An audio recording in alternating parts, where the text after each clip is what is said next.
Seguimos en esta revista deportiva agradeciendo todo el gran programa que están haciendo hoy nuestros compañeros Neftalí Ruiz y Juan Carlos Morel. Iba a hablar de Manuel Acevedo porque Manuel Acevedo está ya en Nueva York, va a tener esa cobertura especial con el Canal 37 del Juego de Leyendas que será mañana. Y también iba a hablar del más valioso de este programa, el Shohei Ohtani nuestro, que está haciendo dos funciones, Juan Carlos Morel, que está haciendo tremendo programa, produciendo y como talento al aire. Señores, eso no es fácil. Pero bueno, hoy en nuestro espacio editorial, más que un comentario, vamos a tener una entrevista, como mencionaron nuestros compañeros. Hoy queremos continuar con este tema, como habíamos anunciado, que hace semanas venimos tratando en el espacio, en nuestra columna, en nuestro artículo del periódico El Caribe, el tema que tiene que ver con las apuestas deportivas y que ha dado un giro internacional después que el Comité Olímpico Internacional ha decidido manejarlo como manipulación deportiva, porque en los Juegos Olímpicos, ya ustedes escucharon aquí al señor José Antonio Mera, miembro del Ejecutivo del Comité Olímpico Dominicano, hablando de cómo hay una preocupación por la gran cantidad de apuestas que han venido subiendo, que han venido creciendo en los Juegos Olímpicos, desde 7.000 millones de dólares en el 2016 hasta más de 10.000 millones en los Juegos pasados de París. Para hablar de esto y para hablar del perfil de un atleta profesional, hemos querido invitar a una psicóloga deportiva. Esto es muy delicado, esto es muy profundo y nosotros no somos psicólogos, podemos especular, pero para hablar con datos verdaderos, para hablar del comportamiento de un atleta, tenemos que traer a una profesional.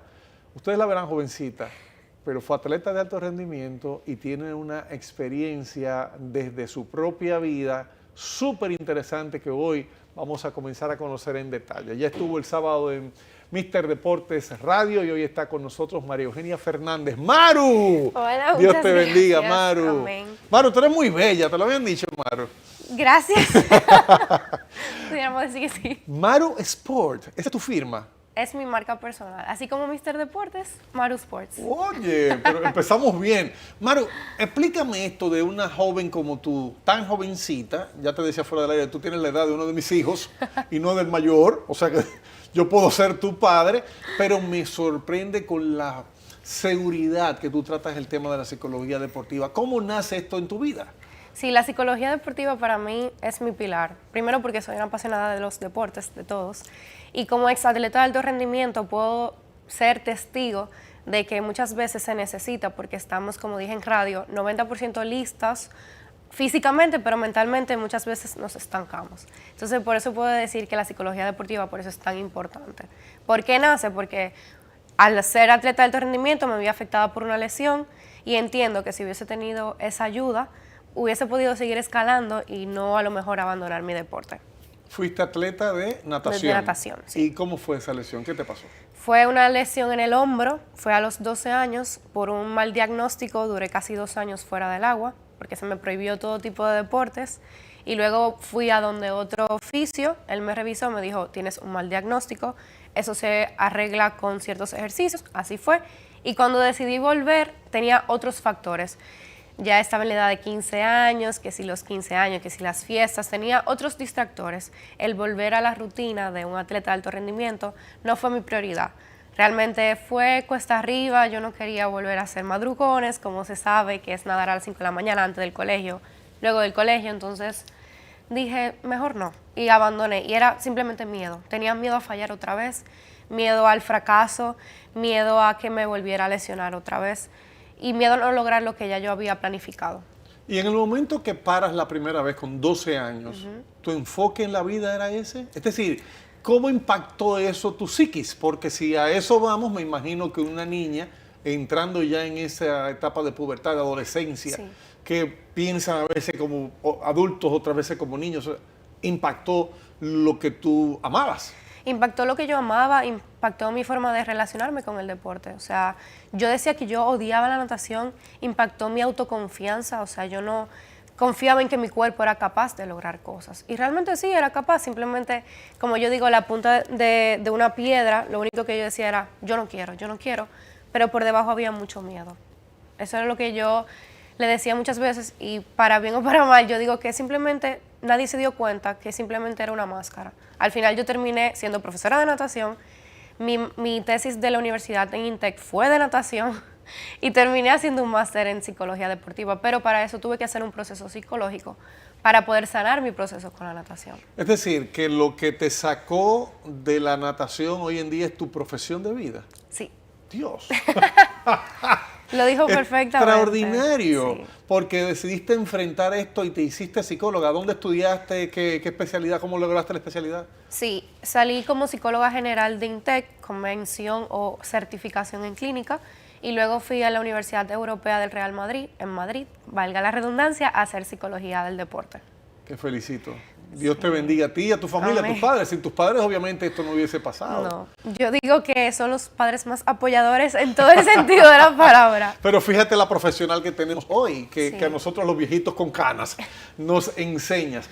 Bueno, y yo decía en la portada de esta entrevista, en la introducción, que vengo haciendo trabajo sobre apuestas deportivas, manipulación, y para eso quiero hablar contigo sobre el perfil de un deportista de alto rendimiento. Hoy tenemos muchos problemas, sobre todo con niños que cuando tienen la edad que tú tenías cuando te retiraste, los ponen a ver el deporte como un negocio. Un negocio. No los alimentan como recreativos, como debería ser para un niño de 12 años. Entonces, empecemos por ahí. Tú hablas de los padres y yo quisiera que me digas qué riesgos está tomando un papá cuando lleva a un niño de 12 años a un programa de alto rendimiento porque a los 16 va a firmar o tiene ya palabreado una firma. O sea, ¿qué riesgo estamos tomando con ese niño de esa edad? Estamos tomando el riesgo de que cuando crezcan ya no quieran saber de su deporte, si se hace desde el enfoque erróneo. Realmente, como usted dice, a los 12 años, en el caso del béisbol, sí es con una mira, ya hay acuerdos por detrás, porque lo ven como una salida, una búsqueda del futuro asegurado. En el caso de la pelota, hay otros deportes como la equitación, como la gimnasia, como la natación, que estamos viendo perfiles de niños y pre y adolescentes que ya están sometidos, vamos a decirlo de una forma, a planificación de alto rendimiento. ¿A qué se están sometiendo los padres? A recordarles que aunque el centro muchas veces no lo hace de forma de diversión, como usted dice, recordarles que disfruten lo que están haciendo. Y ese es mi llamado y es mi lema. O sea, cada proceso es único y cada atleta llega a un lugar con el fin de divertirse, que lamentablemente no siempre es así. Y por eso el llamado de atención, y por eso también con el tema de las apuestas, es que el perfil del deportista es el perfil más vulnerable para caer en este tipo de cosas. ¿Esto que tú dices afecta también a los que buscan becas?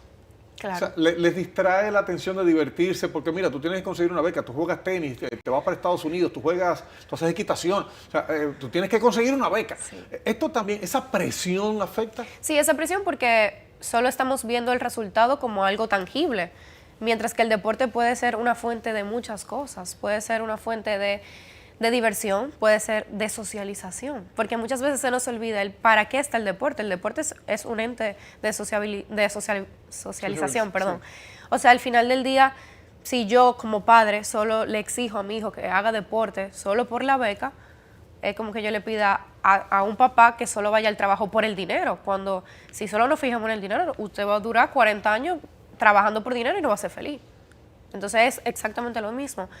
El deporte hay que verlo como un ente para llegar a muchas cosas, a becas, a un trabajo, a diversión, a sociabilizar y estos puntos que vengo diciendo. En mi caso, cuando me tocaba dar charlas para las grandes ligas, me tocó un tiempo ser el Rookie Development Program y las charlas del manejo del media.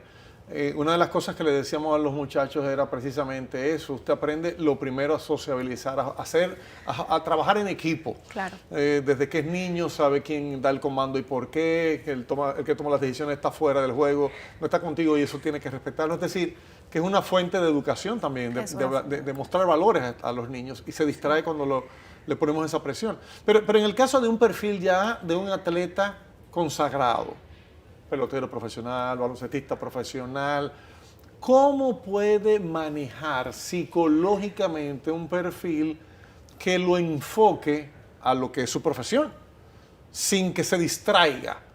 O Esto yo creo que es imposible, ¿o sí? Imposible, puede ser difícil, pero no creo que es imposible. Puede ser difícil, pero no imposible. Al final del día es como usted dice, el perfil de un deportista casi siempre es súper competitivo, es todo o nada, busca ese riesgo, ese voy a dar la milla extra, pero también es parte de ellos, de aprender a buscar esos recursos, de yo estoy haciendo esto, ¿por qué? ¿Cuál es mi propósito?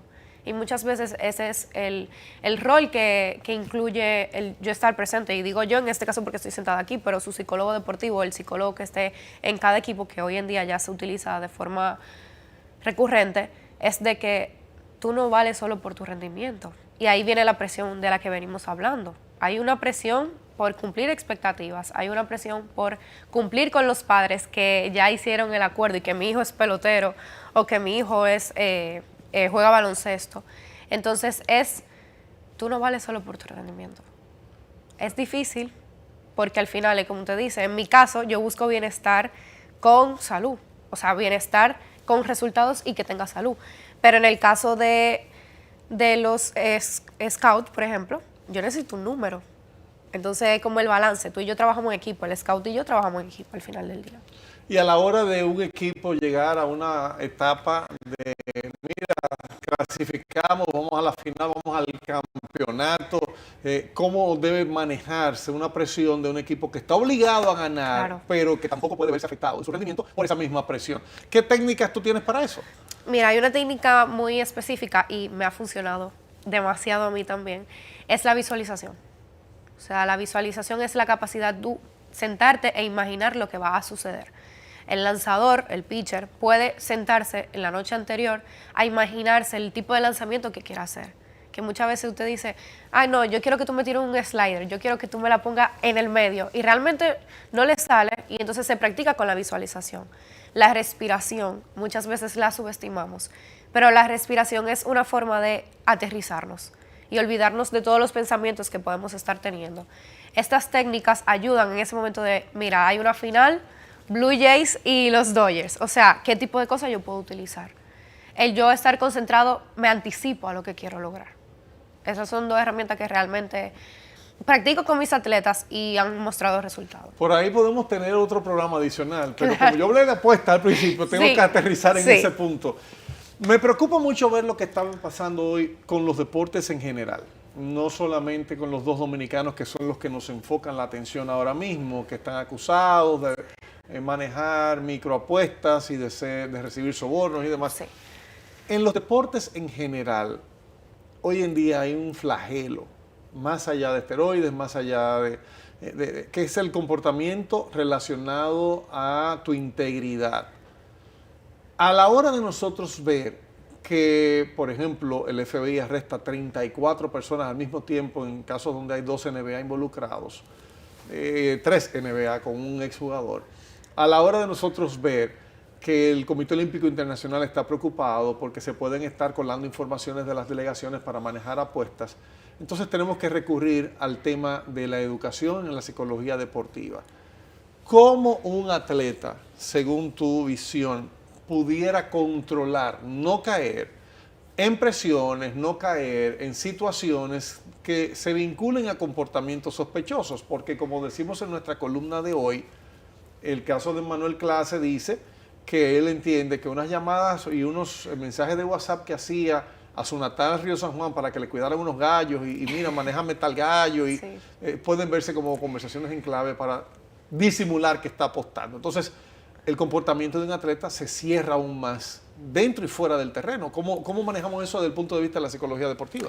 Sí, yo, de todos los puntos que yo pudiera mencionar, para mí el más importante es la identidad del atleta. O sea, si la identidad del atleta solo se ve en su rendimiento, y aquí voy a hacer un paréntesis, el atleta y el cerebro del atleta está acostumbrado ¿a qué? Al riesgo, a voy a ganar todo, a tener decisiones impulsivas, a tener actividad totalmente, a generar dopamina. ¿Qué pasa? Eso pasa en las apuestas. ¿Qué generan las apuestas? Dopamina, te generan una emoción, una anticipación y luego una recompensa, que es exactamente lo mismo que el deporte. ¿Qué pasa? Cuando el atleta no tiene su identidad clara, busca esta actividad como un escape emocional. Entonces, muchas veces, aquí yo le hago el llamado a los atletas. ¿Cuál es tu identidad? Yo sé que muchas veces tú como atleta, fallas y te sientes inservible. Te lesionas y ya sientes que te van a dar release, o sea, que te van a expulsar de tu equipo. Te deja mucho tiempo en el dogao, en la banca. O sea, ¿dónde está tu identidad como atleta? Tu identidad, y por eso menciono mucho el rendimiento. Tu rendimiento es importante, claro que es importante, pero tus resultados no solo hacen el atleta que tú eres hoy. Muchas veces el atleta solo hace su deporte y más nada. Y en su tiempo libre busca esa misma sensación con las apuestas. Entonces, por eso yo digo, ¿cuál es el llamado de atención? Y me consta que ya en las academias se está educando, como usted dice, se les está dando la información, pero entiendo que todavía falta más acompañamiento emocional, que su vía de escape no sea este.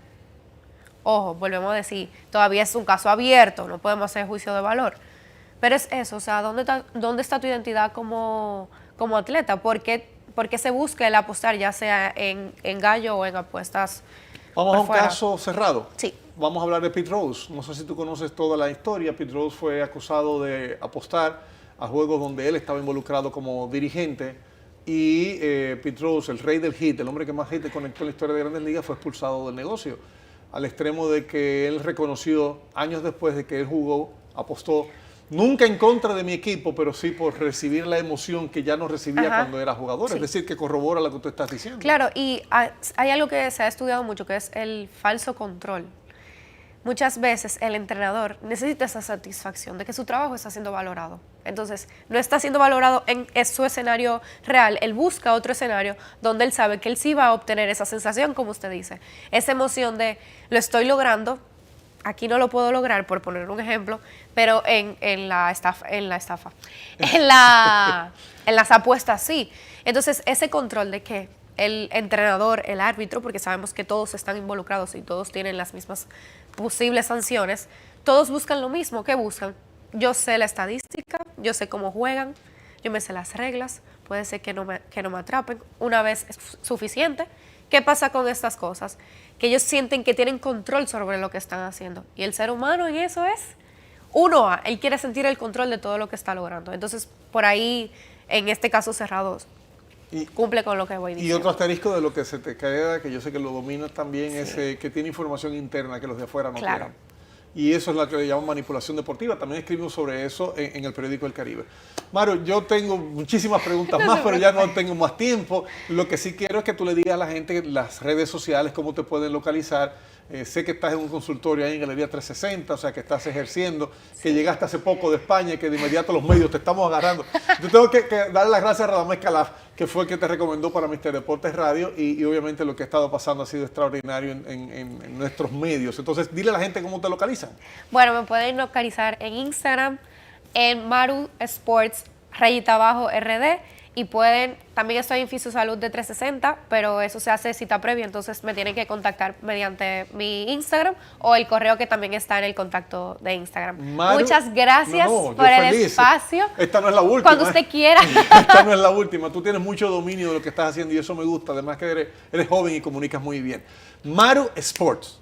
Así Maru mismo, Sports. no sé si podemos mostrar, bueno, no creo ya que nos dé tiempo a mostrar, pero ahí está, es un loguito interesante con dos manos así, dos brazos y un cerebro en el medio, porque precisamente de ahí parte todo, sí, de nuestra inteligencia emocional y de nuestro cerebro. Maru, muchísimas gracias, que Dios te a usted. bendiga. Amén. Y esta es la primera, no la última, de las invitaciones que le haremos a Maru Sport, a nuestros medios, porque definitivamente tú estás en lo correcto. Dios te bendiga, Maru. Muchísimo gusto. Seguimos con Revista Deportiva.